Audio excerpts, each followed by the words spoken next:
अस्सलाम वालेकुम। Class 7 chapter number 4। आज हम उसके लॉन्ग क्वेश्चंस देखने लगे हैं। क्वेश्चन नंबर 8 एंड सॉरी मैं साथ आपके लिए ना मार्क कर दूं,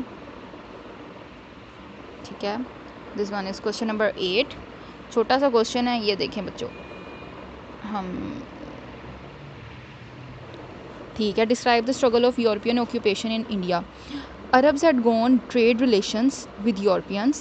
European merchants wished to turn towards South Asia to sell their products. First of all, Portuguese merchants came to South Asia and earned considerable profit. Soon, British and French traders followed them. After finding the easy sea routes, British traders managed to get hold of South Asia's trade and left French, Dutch, and Portuguese behind. अब वो ये कह रहे हैं कि जो European थे वो इंडिया के अंदर अपना कारोबार कैसे लेके आए, तो उसका उन्होंने पूरा बताया कि हुआ कैसे ये काम। सबसे पहले उन्होंने बताया कि अरब जो हैं उन्होंने अरबियों ने यूरोपियों के साथ एक अच्छे ताल्लुकात बनाए, और यूरोप में जो ताजिर थे वो चाहते थे कि साउथ एशिया यानी ये बड़े सगीर में हमारी चीज़ें भी बिकें, और हमारी चीज़ उनकी यूरोपियंस की यानी बरतानवी लोगों की चीज़ें यहाँ पे बिक भी रही थी और बड़े अच्छे से बिक रही थी। हुआ ये था कि सबसे पहले वहाँ पे पोर्तुगीज़ यानी जो अतालवी थे वो ताजिर आए, ठीक है, यानी सब कॉन्टिनेंट के अंदर।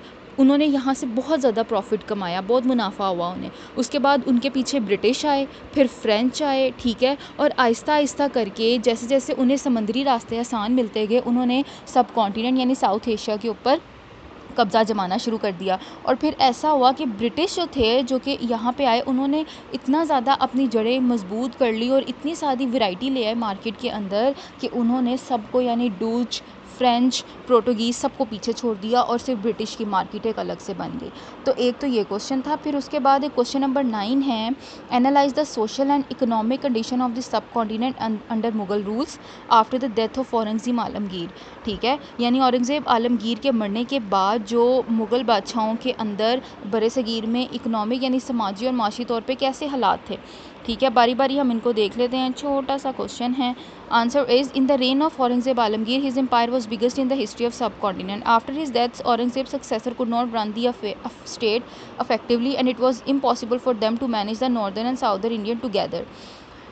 Tail ender rules were not capable to rule. अब वो ये कह रहे हैं कि औरंगज़ेब आलमगीर जो है उसने सबसे ज़्यादा अच्छी हुकूमत की पूरी तारीख़ के अंदर, लेकिन उसके मरने के बाद जो उसके जानशीन आए आगे के बादशाह, वो जो थे इतना बड़ा सब कॉन्टिनेंट बरे हिंदुस्तान इतना बड़ा था कि वो साउथ वाले हिस्से को और नॉर्थ वाले हिस्से को एक साथ लेकर नहीं चल सके।